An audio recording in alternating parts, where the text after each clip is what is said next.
Hi and welcome to this video. My name is Julian Koma from Market Update Premium. We trade growth and momentum stocks. Today I want to talk about a non-technical trading topic, but it is very, very important. And it is how to manage your drawdowns and become more profitable over time. I know that a lot of traders have problems with drawdowns, and I want to show you a couple of tips how I manage my drawdowns and also how I teach my members and video course students how to manage their drawdowns. So let's dive into the topic. I mean, you know that maybe the most traders lose money over time. They are in a drawdown most of the time. And maybe you know that from your own trading and from your own equity curve. And a lot of them over time will lose all their money.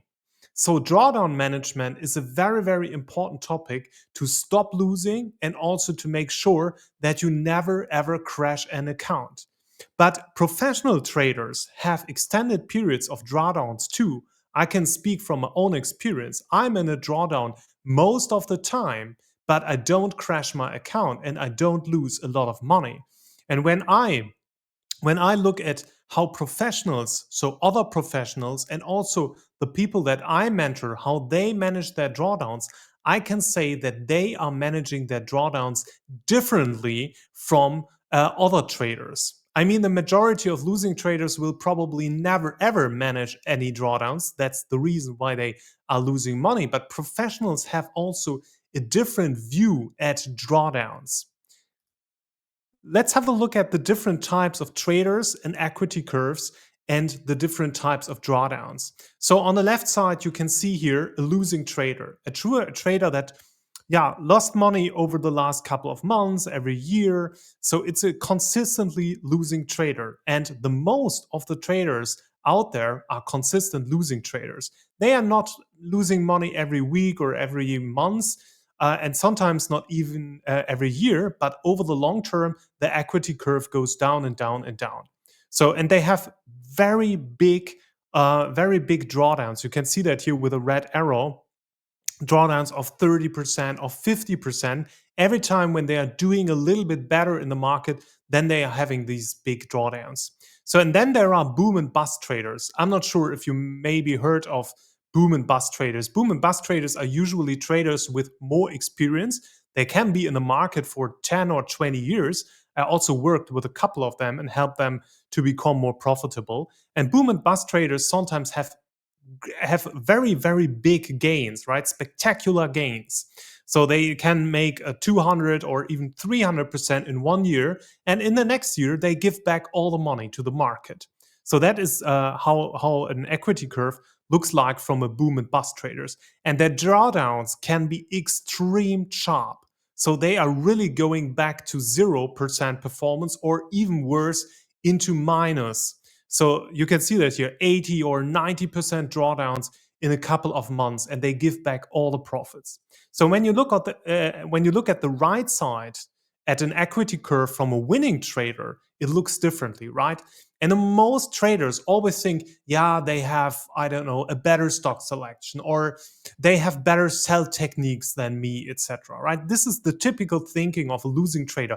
There must be something magic with winning traders. There must be something they know what I don't know or will never know. But it's not true. The one thing that separates the most winning traders from losing traders is how the winning traders manage their drawdowns and the periods where they are losing money. Because you must ask yourself one thing if you look at the first two equity curves here. What would happen if you cut out the drawdowns in these equity curves? How would they look like? A losing trader would maybe have an equity curve which is more or less going sideways. A boom and bust trader would have a very good equity curve, right? Very big gains if they would cut out the periods where they lose all the money. So, and this is exactly where professional traders and also myself is focusing on. I'm very much focused on how can I lose little in periods where I don't have an edge, where I give back a lot of profits, etc. How can I make sure that I do not lose a lot of money? So here you can see my equity curve for 2025. So this is the equity curve, which includes all the open profits. This is, the equity curve I'm looking not at so much. I will show you a second equity curve on the next chart, but it is very important to understand the drawdowns and where drawdowns are coming from. So the source of my drawdowns are always two. The first one is giving back profits. I mean, I'm a trend follower, right? I trade high potential stocks that can make moves of 50 to 100% in a couple of weeks. I'm selling also into the strength, but I'm also giving back profits to the market. And this is very often the start of the drawdown. I give back profits to the market because I use a trailing stop. I will not make a deep dive here into selling techniques, but this is the first source of a drawdown, giving back profits. The second source of a drawdown are losing trades. So that means there are periods in the market where I don't have an edge, but I would take some trades to test the water from time to time. And there are also periods where I have an edge, but very shortly, the probabilities of making money are changing, and that means I will have a couple of losses in a row. And I can easily have 10 to 20 losses in a row. My hit rate is 30 to 40%. That's a very low hit rate. So that means I have a lot of losses. And then I can also have a lot of losses in a row. And in a bad situation, both come together. You give back profits to the market, and then you have a couple of losses in a row, and then you are in a drawdown. So, and you can see that here, I'm keeping my drawdowns very small. So the first one here was 7.5. The next one was around 10%. Then I had a deeper one with 17%. And then I had a very, very big gain again. And then now I am in a drawdown with a 13%. So not a big one. My drawdowns can be 10 to 20% deep. So, and the thing is, what I'm doing here with the equity curve, with the open profits, is I chart my equity curve and I have rules for my equity curve. That's very important. I will also repeat them in a couple of minutes. So you can see that here that I'm tracking the equity curve inclusive all the open profits. I have a moving average on the equity curve. It's an MA20 here. And I have the Bollinger Bands plotted on the equity curve. And why I have the Bollinger Bands here, it's very simple. I want to see when my equity curve goes vertical, so explodes on the upside, and I have a very high risk of giving back a lot of profits to the market. That's always the case when the equity curve is out of the Bollinger Bands for a couple of days to a couple of weeks and then coming back into the Bollinger Bands. That's the first warning sign. And the second thing is when my equity curve falls below the MA20, then I have to be very defensive. And that's very often a reason for me to sell losing positions, to get rid of small winners, to raise some cash. Because every time when my equity curve goes below the MA20, something is wrong. My trading is not working in the right way. And then it's time to protect capital. And if my equity curve would fall below the Bollinger Band, then something is very wrong. I'm doing very bad in that period, and I have to be extremely defensive. So this is one thing of how I manage my drawdowns and also my equity curve. Now I want to show you my second equity curve, and this is more important for me, right? Because if I have open profits that I give back to the market, this is part of my strategy, and this is something I can't avoid. But on the other side, I can avoid losing trades by, for example, having a better stock selection. And that's one of the reasons why I'm looking at this cumulative equity curve, which contains only closed trades. There are only closed trades inside, and it looks differently than the equity curve before. So, and here you can see that my drawdown is much smaller than on the chart before. Why is that the case? Because here is not included that I gave back profits to the market. And these are only losing trades. So that means I'm in a drawdown of 11% right now with only losing trades. And that's okay. I don't have a big problem with that. Because, one thing what I want to make sure is that I always have these big, big gains. And then I have some tails in my equity curve or maybe some drawdowns. But, I want to make sure that I don't give back all the profits that I generated in a year. And that's why I'm managing the equity curve. And I have two, as I said, the one with the open profits, which I also track and which is a warning system for me. And the other one is this one here, where I only look at my close trades and I can really say or see and also to so that I get feedback for my trading. If I have a couple of losses in a row, then maybe I have to become more defensive. So one thing which is important, I already spoke about that a little bit, is what is the source of a drawdown? And this is something you must really ask yourself. Where is the drawdown coming from? This is the first question that you should ask if you are in a drawdown, and you need to investigate the source of the drawdown. Drawdowns are absolutely normal. You can't avoid them, right? A drawdown are usually normal losses in a winning system, and that's okay. That's exactly what I showed you some slides before, where I said here, this is my closed equity curve with only closed trades, and I have normal losses when I take trades and the trades are not working, and that's okay. These are normal drawdowns. You can't do anything about that. You can only make sure that the drawdown is very small through small losses. But on the other side, when you have drawdowns and you ask yourself, where are they coming from? I don't know where are these losses coming from? Then you really have to make a deep dive into your trading and also into your equity curve and into your trades. So, and look at the different sources here. And maybe some of them are familiar, right? If the source is one of these, you need to change something. You need to change something, and mostly in your behavior. If you are a profitable trader or if you are a boom and bust trader, you need to change something in your behavior. If you are a consistent losing trader, you probably have no edge and you need to change that, right? But very often the source of a drawdown is trading through a non-favorable market environment. If you are a trend follower like me and you want to trade stocks over a couple of weeks and months, and you trade in a sideways market where the markets, so the indices, are going sideways, then you have no edge. So that means you have to stop trading to avoid losing. So the other one is sloppy trades. That's something, which you can also make sure that you do not have sloppy trades. It's in your responsibility to change that. Sloppy trades are trades that are not fitting 100% of your criteria. That's something you can change with a better stock selection, with having a checklist where you can go through the different criteria and make sure that the trade is only meeting your criteria. And it's also changing your behavior. I know that, the most sloppy trades that I have are after a big winning period. So because I try to force trades and I try to make money in the market, but very often the probability is already changed of making money.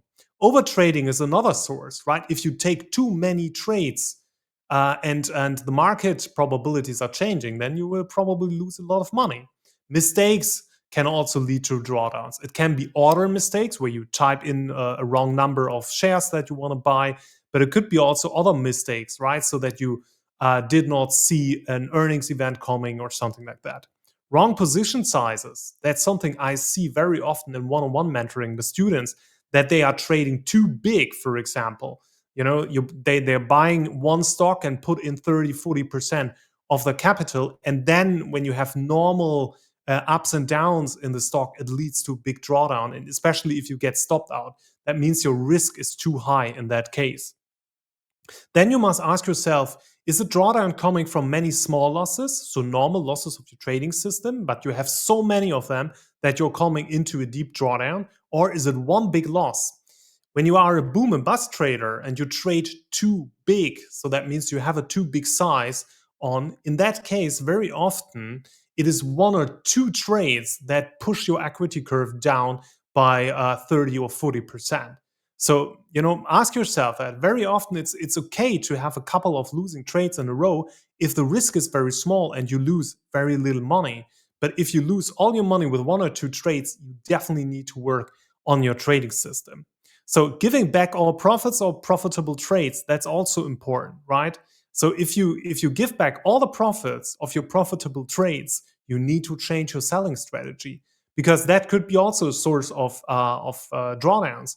If you have very good gains and your equity curve exploded on the upside, and then you give back all the gains to the market, then you are, of course, in a deep drawdown. And what is a deep drawdown? That's something everybody has to define for themselves. or for many years, I try to keep my drawdown around 12% to 15%. So, but on the other side, I also saw that if I give a little bit more room and also a little bit more risk, so that I risk a little bit more, I can also generate more profits at the end. It's not a big issue for me to come back from a 10 or even a 20% drawdown. Very often, one or two good trades will push my equity curve back to new highs.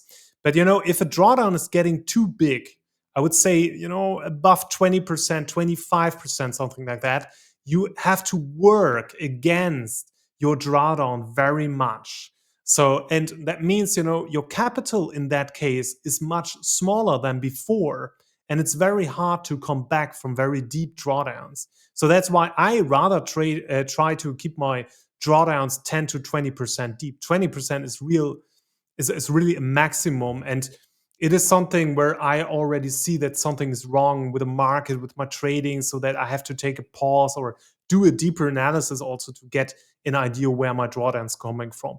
And it's very important if the drawdowns are coming from, I would say, normal losses or something else in the market. All right. Your goal as a trader must always be to get in control of your equity curve and produce these flat tails. That should be your goal, right? You want to have a consistent equity curve that is moving higher. You want a consistent equity curve that looks like this or not.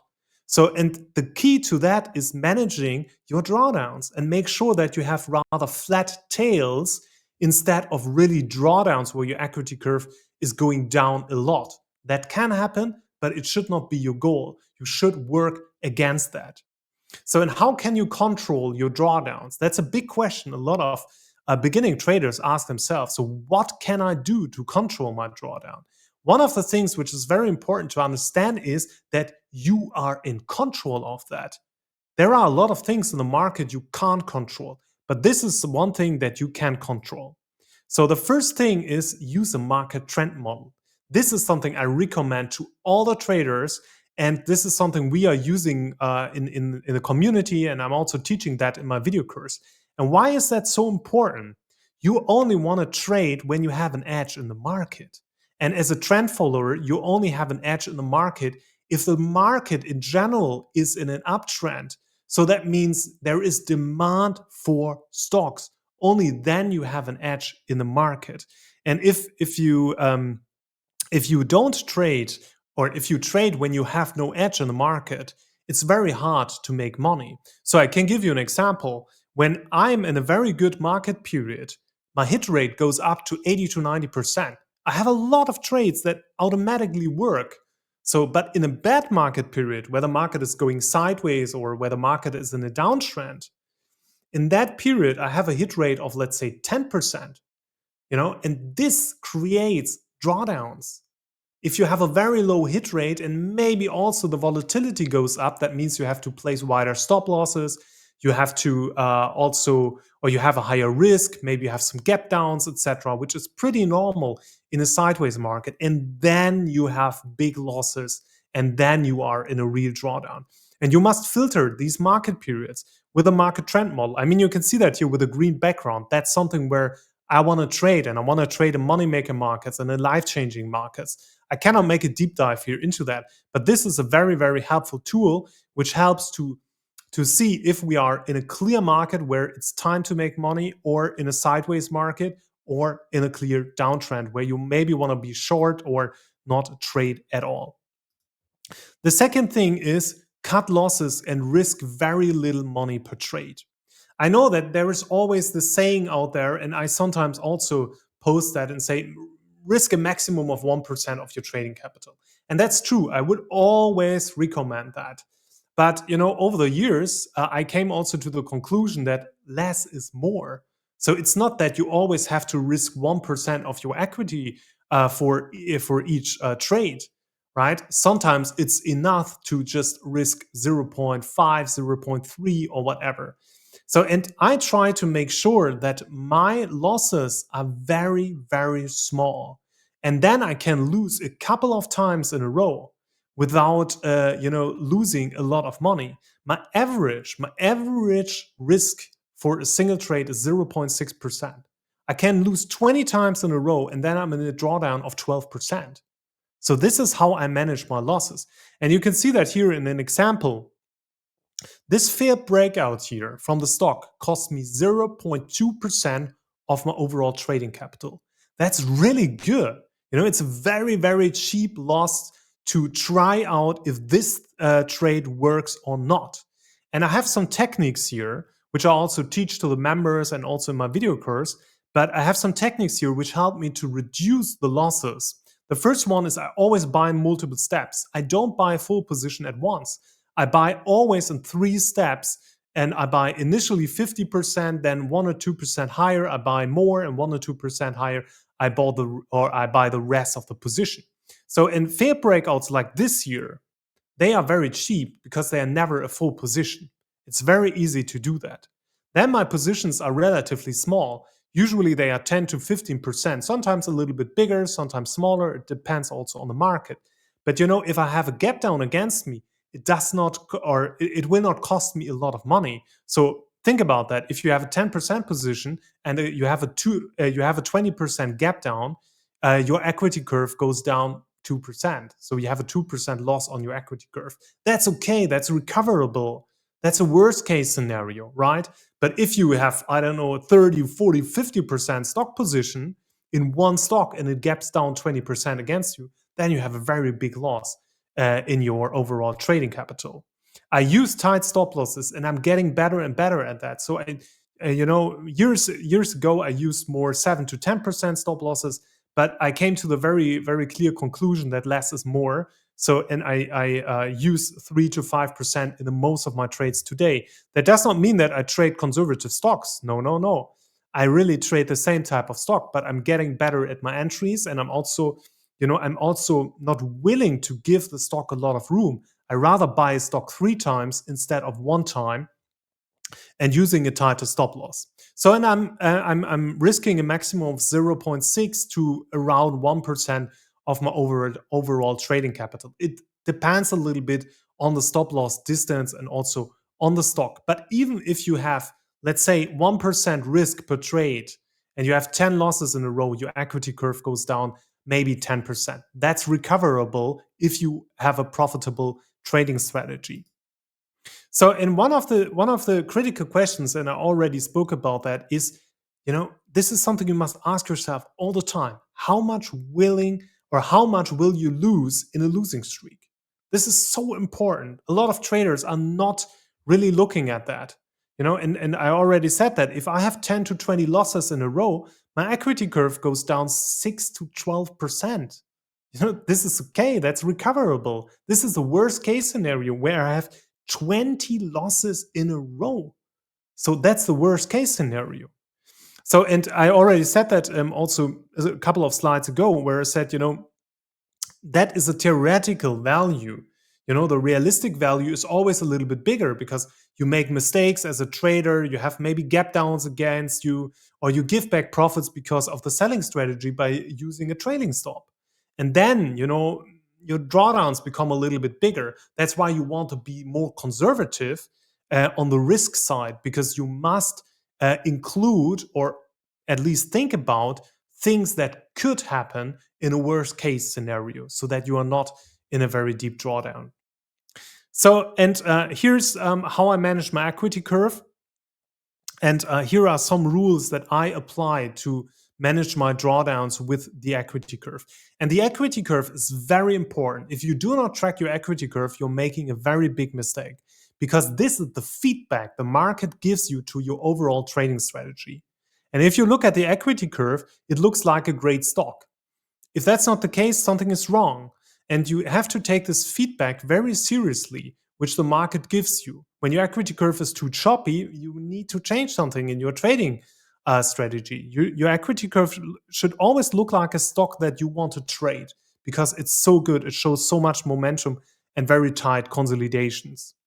So, and a few things that I'm doing with my equity curve are, for example, I have a rule where I raise cash and become more defensive if my equity curve is down 4% or more in a day. That is something which yeah, belongs to my trading. Maybe your trading is different. So, but I discovered with, back testing and also analysis, I discovered that mostly all my drawdowns start with a big one down day. So that means, my equity curve is down 4% or more in one day. So these are the most of my drawdowns start. And every time when that is happening, I'm very cautious. The first thing what I do is I look at, okay, is it just a one-time event? So maybe stocks are pulling back and I'm heavily on margin or something like that, or is it something where the market really changed? And then I make decisions on raising cash and also selling positions. So then when my equity curve is below the MA20, I raise cash and become more defensive. And very often, my trading rules itself, they already take care of that. So, I have a lot of selling rules that I apply depending on the situation. And very often the market takes me out of all the trades before my equity curve is going below the MA20 or when my equity curve is below the MA20. So, but in some cases, my equity curve goes below the MA20. And in that case, I have to become more aware of becoming defensive. That's why I have these rules. So, and then I already said that when my equity curve is coming back into the Bollinger Bands, I take some profits off the table, I raise some cash.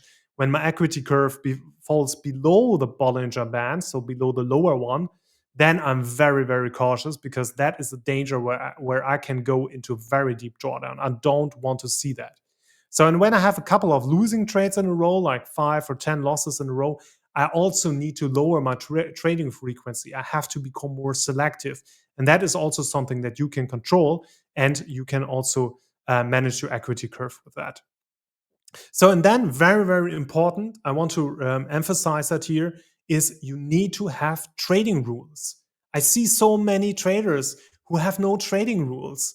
They are just trading by feelings. But the problem is if you want to have a consistent equity curve with big up moves and tails and flat periods where you're not giving back a lot of money to the market, you need rules that protects you from doing that. The trading rules will take care about that. This is the magic of having a system. So, and you need very clear trading rules. I cannot make a deep dive here, but just to highlight 3 trading rules here, like the EMA 8 or EMA 21 selling rule that I apply, the climax top selling rules, which I sometimes apply if there is a real climax top in a stock, and also the momentum stock selling rule, where I sell momentum stocks partially into the strengths so that when they pull back deeply, that I do not give back too much profit to the market. And you can see that here. I was in this stock and it was up, I don't know, 150% or something like that from my buy point, and it went down 60%. But I sold almost everything before, and then I sold the rest when it was going down. So, and I never ever let a stock go down all the way to the beginning. I never let a stock go down 60%, something like that. If you do that, you have very deep drawdowns in your equity curve. So, and then market selection and stock selection is crucial. You want to be consistent in that. And you want to also make sure that you do not trade very mediocre setups. You want to only trade the best setups that you can find with a huge potential where you can place a very tight stop loss, because this is part of how you manage drawdowns. And you want to trade only if you have a green market. So that means a market clearly in an uptrend where you can make money. So in mindset, and I cannot make a deep dive here in this video, and I don't want to do that. So, but mindset is a very, very big part of managing your drawdowns too. You need patience. You must wait for the right market situation and for the right stock opportunities. You need the discipline to stick to your approach, even in worst case scenarios or even in a drawdown. You cannot change your strategy all the time, because otherwise your statistics will change, and that means also your equity curve will look like a different one, right? You need to stick to one approach. If you want to have a consistent equity curve, you need to have a consistent trading approach and consistently apply that. That's very important. So, and when you have a trading edge, when you are already a profitable trader, so, or maybe a break-even trader, but if you have a trading edge, everything is about executing your trading method. applying these rules, executing the trades, executing your strategy.